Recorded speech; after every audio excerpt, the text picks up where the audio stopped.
अस्सलामु अलैकुम वरहमतुल्लाहि वबरकातुहू।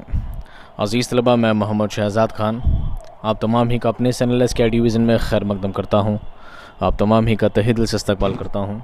उम्मीद करता हूँ आप तमाम ही खैर आफ़ियत से होंगे और खुश खुर्रम ज़िंदगी गुजार रहे होंगे। अज़ीज़ तलबा, आपके निसाब जान पहचान के हर सबक के हमने सवाल जवाब करा दिए हैं। काफ़ी सारे सबक हो चुके हैं और कुछ ही सबक अब आपके रह गए हैं। सवाल जवाब की इस कड़ी में हम आपके लिए जो आज सबक लेकर आए हैं वो है सबक नंबर 17, रज़िया सुल्तान। उम्मीद करता हूँ आपने ये वीडियो पहले देख रखा होगा, आपने चैप्टर वाला वीडियो देखा होगा, तो आपको मैंने उसमें हर चीज़ बहुत ज़्यादा डिटेल में समझाई है। एक एक लफ्ज़ बताया है कि एक एक लफ्ज़ का मतलब, एक एक लफ्ज़ का माना बताया है। तो बेहतर होगा कि अगर आपने चैप्टर वाली वीडियो नहीं देखा है तो आप देख लीजिए, क्योंकि अगर मैं डायरेक्टली सवाल जवाब कराऊँगा तो आपको सारी बातें आपके दिमाग के ऊपर से निकल जाएगी। तो बेहतर है आप पहले वो वीडियो देख लीजिए, उसके बाद आप सवाल जवाब की जानिब बढ़ते हैं। और अगर आपने देख रखा है तो बहुत अच्छी बात है, अगर आपको स्कूल में भी पढ़ा गया है तो बहुत अच्छी बात है, आप डायरेक्टली सवाल जवाब देख सकते हैं। आइए बातों का सिलसिला ख़त्म करते हैं, सवाल जवाब पढ़ते हैं बारी बारी। पहला सवाल देखिए, रज़िया सुल्तान की खूबियाँ क्या थीं? रज़िया सुल्तान में क्या विशेषताएं थी, क्या खूबियाँ थी, क्या खासियत थी? जवाब देखिए, रज़िया सुल्तान बहुत ज़हीन, मेहनती, अक्लमंद और होशियार थी। कैसी थी? ज़हीन यानी इंटेलिजेंट, मेहनती और अक्लमंद और होशियार थी। अगला सवाल देखिए, रुकनुद्दीन किसका बेटा था? उसे किसने मारा? जवाब, रुकनुद्दीन बादशाह इल्तुतमिश का बेटा था। उसे दिल्ली के लोगों ने गिरफ़्तार करके मार डाला था। यानी रुकनुद्दीन कौन था? इल्तुतमिश का ही बेटा था, यानी रज़िया सुल्तान का भाई था, और दिल्ली के लोगों ने उसे पकड़ के कैद करके मार दिया था, गिरफ़्तार करके मार दिया था, क्योंकि उसका शासन अच्छा नहीं था। सवाल देखिए अगला, बादशाह इल्तुतमिश की वसीयत क्या थी? वो जाते जाते क्या वसीयत करके गया था? जवाब देखिए, बादशाह इल्तुतमिश की वसीयत के मुताबिक उसकी बेटी दिल्ली के तख्त व ताज की मालिक थी।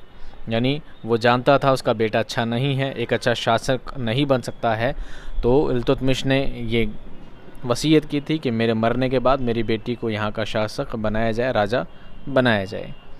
अगला सवाल देखिए, तख्त नशीनी के बाद रज़िया सुल्तान ने क्या अहद किया?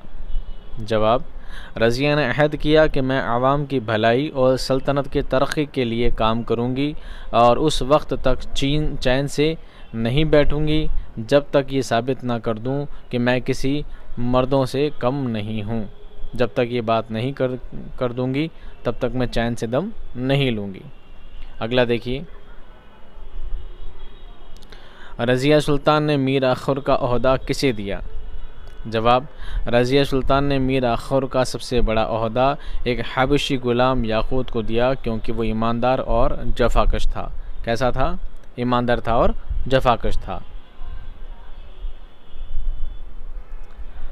रज़िया सुल्तान की फ़ौज का मुकाबला किससे हुआ? जवाब, रज़िया सुल्तान की फ़ौज का मुकाबला अल्तुनिया की फ़ौज से हुआ। किससे हुआ? अल्तुनिया की फ़ौज से, और इसी अल्तुनिया से उनकी शादी भी हुई थी। अगला सवाल देखिए, रज़िया सुल्तान ने कितने बरस हुकूमत की? कितने साल उनका शासन रहा? जवाब, रज़िया सुल्तान ने सिर्फ 3.5 साल हुकूमत की, 5 साल भी पूरी नहीं टिकी, सिर्फ 3.5 साल ही हुकूमत की, और बाद में बगावत के चलते उनको हुकूमत से हटा दिया गया। नीचे लिखे हुए लफ्ज़ों को जुमलों में इस्तेमाल करें। ज़हीन, वफ़ादारी, ओहदा या मुहाफ़िज़। चारों के जुमले बनाने हैं बारी बारी। ज़हीन से क्या जुमला बनेगा? इंसानी जिस्म में ज़हीन सबसे बड़ी ताकत है। ये ज़हीन नहीं, जहन था ये, ठीक है, 2 नुक्ते लग गए हैं। ज़हीन का मतलब तो इंटेलिजेंट होता है, ज़हन का मतलब होता है दिमाग। इंसानी जिस्म में जहन सबसे बड़ी ताकत है। वफ़ादारी, वफ़ादारी इंसान को बुलंदी अता करती है, यानी ऊंचाई पर लेके जाती है। ओहदा, मेहनत और काबिलियत से ही बड़ा ओहदा मिलता है, बड़ा पद मिलता है। मुहाफ़िज़, खुदा हम सब का मुहाफ़िज़ है, यानी खुदा हम सब का क्या है? हिफाजत करने वाला है। खाली जगहें भरें। अब खाली जगह आपको तो पता चलेगी नहीं, इसलिए मैंने रेड कर दिया है। क्या कर दिया है? रेड कर दिया है, ताकि पता लग जाए यहाँ पर कौन सा लफ्ज़ मुनासिब आना था। रज़िया सुल्तान दिल्ली के बादशाह की बेटी थी। किसकी बेटी थी? इल्तुतमिश की। रज़िया सुल्तान की पहली मलिका थी। किसकी पहली मलिका? हिंदुस्तान की पहली मलिका थी। उससे पहले सभी बादशाह हुआ करते थे, मलिका पहली थी। रज़िया के शौहर का नाम था क्या? अल्तूनिया। तुर्क अमीरों ने रज़िया सुल्तान के भाई को तख्त पर बिठाया। किसे बिठाया? बहराम खां को। वाहिद की जमा लिखें। वाहिद लफ्ज़ के क्या बनाने हैं? जमा बनानी है। मुश्किल की मुश्किलात, अमीर की उमरा, इख्तियार की इख्तियारात, किताब का कुतुब, फ़ौज का अफवाज, बेगम का बेगमात। बेगम का बेगमात। किताब का किताबें नहीं होगा, किताब का होता है कुतुब। फ़ौज का फ़ौजें नहीं होगा, फ़ौज का अफवाज। और बेगम का बेग में नहीं होता, बल्कि बेगमों भी नहीं होता और बेगमात होता है। ये फ़ौज का फ़ौजें, किताब का किताबें, ये हिंदी में होता है, उर्दू में नहीं। अब मुज़क्कर से मुअन्नस बनाने हैं। मुज़क्कर के मुअन्नस बनाने हैं। मुज़क्कर लफ्ज़ है आलिम, आलिम का आलिमा, बादशाह का मलिका, भाई का बहन और बेटा का बेटी। यानी पुरलिंग से स्त्रीलिंग बनाने हैं और बहुत छोटी क्लास के सवाल हैं, आप इजीली इसको कर पाओगे। मुहावरों को जुमलों में इस्तेमाल करें। मुहावरा क्या है? मैदान छोड़ना, बहादुर के सामने बुज़दिल मैदान छोड़ देता है, यानी हार जाता है। हथियार डालना, बादशाह बाबर के आगे बड़ों ने हथियार डाल दिए, यानी सभी ने उनके आगे ग़ुलाम इख्तियार कर ली, सभी ने हार मान ली। मौत के घाट उतारना, जुमला देखिए, कई ज़ालिमों ने मुज़ालिमों को मौत के घाट उतार दिया, मज़लूमों को मौत के घाट उतार दिया। ठीक है, अगला देखिए, अल्फाज की ज़िद लिखें। यानी अल्फाज का ज़िद लिखना है, यानी मुतज़ाद लिखना है, विलोम शब्द लिखना है, इसका उल्टा लिखना है।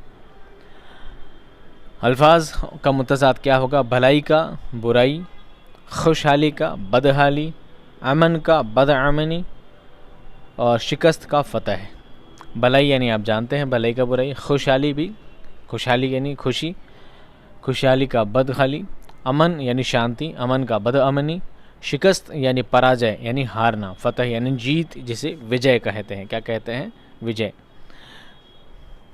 इस तरह आपके सवाल जवाब क्या होते हैं? मुकम्मल होते हैं। उम्मीद करता हूँ वीडियो आपको पसंद आया होगा, आपके इम्तहान के लिए बहुत ज़्यादा काम आएगा। मैं मिलता हूँ आपको नेक्स्ट वीडियो में, तब तक खुश रहिए, आबाद रहिए, खुदा हाफिज़।